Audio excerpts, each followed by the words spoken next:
Okay. All right. Mm-hmm. Now.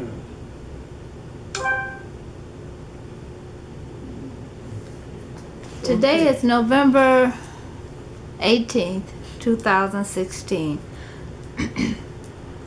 I am interviewing Curtis Morrow.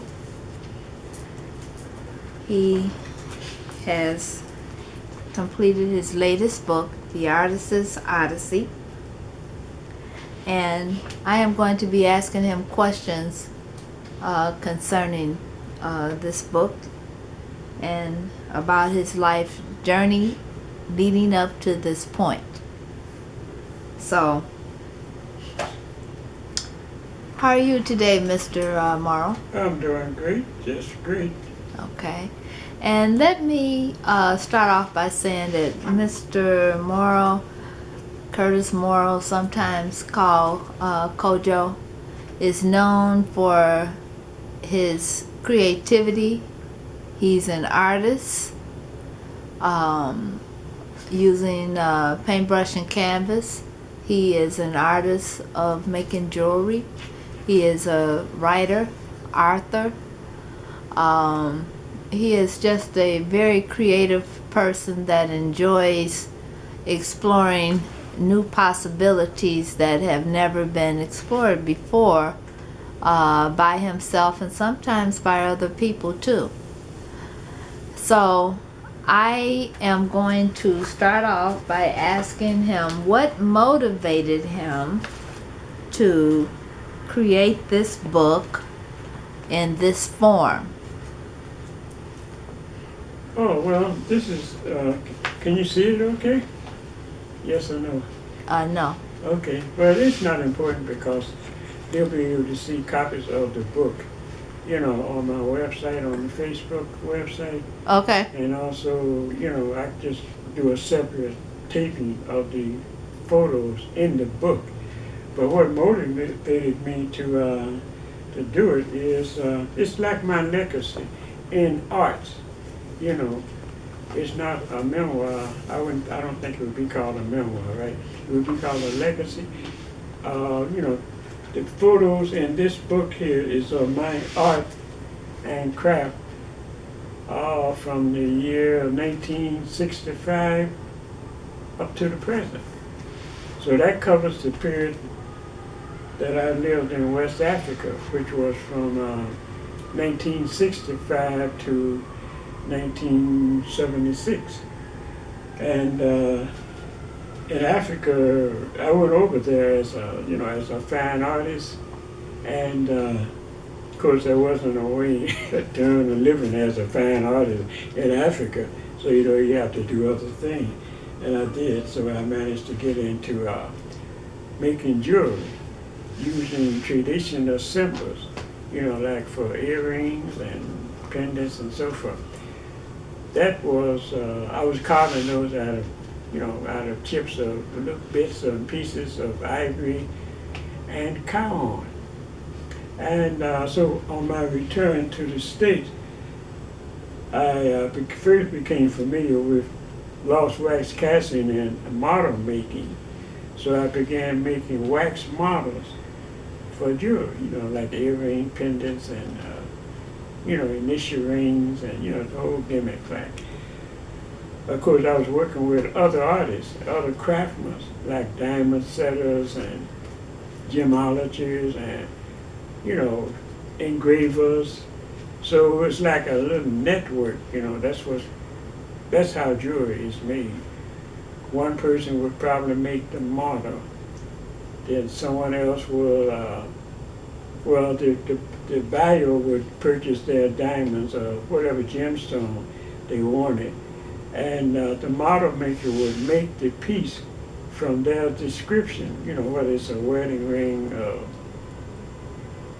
a pendant or whatever they want, a logo, whatever they want.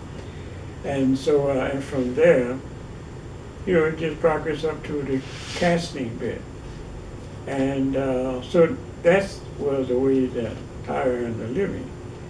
So I sort of had to put the painting part on the back burner because, it's kind of difficult to earn a livelihood as a visual artist unless you're teaching or something, and I wasn't teaching, see. So for about 20 years, that's what I did. I made jewelry. And on retirement, when I retired from that in 1998, really, then I went back to my first love, which is, painting. And that's what I'm doing now. And also I got the idea of, someone suggested, you should write a story of your life. I said, oh, that's a good idea. I never thought of that. So then I had to teach myself, through the help of many friends, how to compose and write and compose a book, which is what I did. Thankful to www, the Internet World Wide Web, now I can market it through the Internet, and Now- that's what I'm doing. Now, what book did you write? I wrote of my experience in the military, the Buffalo Soldier. I happen to have been served with that outfit, that unit, before the last year before it was deactivated. And so I wrote of that experience. I don't know if you can see it or not from here, can you? Yes. Yeah, you can see it good, okay. And that's me at the age of 17 when I joined the service, Yeah, I know, a little baby. Anyway, seriously. Well, anyway, that was the worst, the baddest, the roughest year of my life, really. I'll leave it like that. And so in this book here, I included, oh yeah, and the other book was about West Africa, Ghana. The title of that is Mein Sankofa. Mein Sankofa means to return to our past, to gather information that will make us better understand the present and prepare us for the future. Sankofa. Okay. So, am I going too fast? That's it, right? That was, okay, yeah, well that's what I do. So, as artists, that's what artists do. Artists create stuff. Okay. Yeah. So then, you, excuse me, you created 2 books. When did you write the the Return to My Sankofa? Oh, My Sankofa? Yeah, My I Sankofa. wrote that, oh man, I think that was around 1983. Okay. Yeah, 83. All right. No, that's when I wrote what's a comedy ever did to black people. That's my Korean War memoir. Okay. And so I started My Sankofa, that was the first one. That was my first one. So that was around, I probably started that, if I'm not mistaken, around 1980. Yeah. And so I did about 3 or 4 printings of that. Then I got a publisher.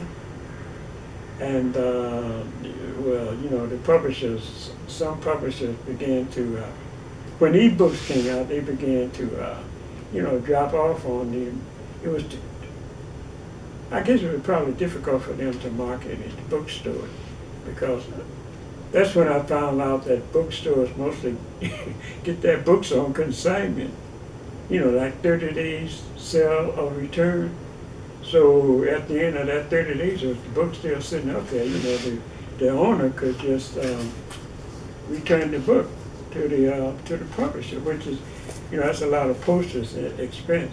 So they began to drop those things, And What do you mean they began to drop those things? well, those books, they began to they just discontinued them.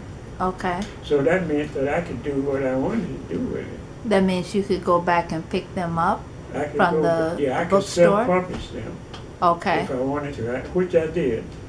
But that became more of a problem too. When you're doing your own self-publishing, distributing, then you got to be, it's like a 2-man job, 2-person job. So you need someone to, to work with you on that in order for it to be successful. And that means that they would have to be able to sell enough books in order to, to make that worth their time. So did you have an agent? No, but agents were difficult to get then, and I imagine they are now. To get a literary agent is a big problem because a literary agent is mostly interested, they got to make earn a living. And if your book is not selling, then it's not, they can't even make it because they're only going to get a percentage of the book. Like 10%, 12%. And so I think the best route would probably, it would be to self-publish. But you got to be able to do all your marketing, and that can be very expensive. But not today, not nowadays, because you can advertise your books on, on the social media, which is great, really. This is a good time for writers. But another thing is you got to be able to, you need an audience. You need a list of clients, of people who are interested in what you are writing about. Like, not many people just thinking about going to Africa. They may think about going there, and they may go, but they're not thinking, it's not a top priority like thing, Out of curiosity, your friends and family, they would read the book just, to gain knowledge of your adventure. I mean, the author's adventurous life. But that's how-to books is different because, like how-to books, people would buy that to learn how to do things, how to build a boat or whatever, or how to get, it's a how-to book. But books is like painting. I think like painting is something like a labor of love.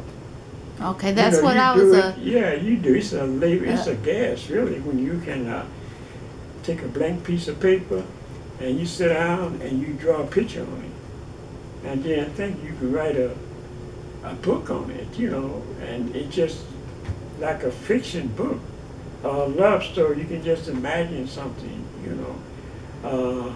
and that. Someone would be interested in it. It depends on how many would be interested in it. Well, there is a market for, what you're doing. There are many people that are interested in people, in a person's travel to Africa. Right, yeah. And a lot of people have not been, and a lot of people will never go, but they can explore Africa through your experience. Right. They can live vicariously through your experience, through your pictures. And that can be just as exciting for some people, especially people that are book lovers. So there is a market for what you are doing. And excuse me, and when you create, you are creating from within, from the within to the without. And so by that mere fact of you doing that, that is the main thing, because it will reach and touch other people for eons to come. Yeah. Yeah, that's the point. That's a good point, because actually I can say, like, probably the main reason that I like to do what I'm doing is because it's a way to enlighten people and encourage people, especially our people. Not only our people Americans, in general, people to think outside of the box that they might have been born in, or might find themselves in. Like, this is a big, beautiful world out here, and I think, hey, it's a good chance to explore it.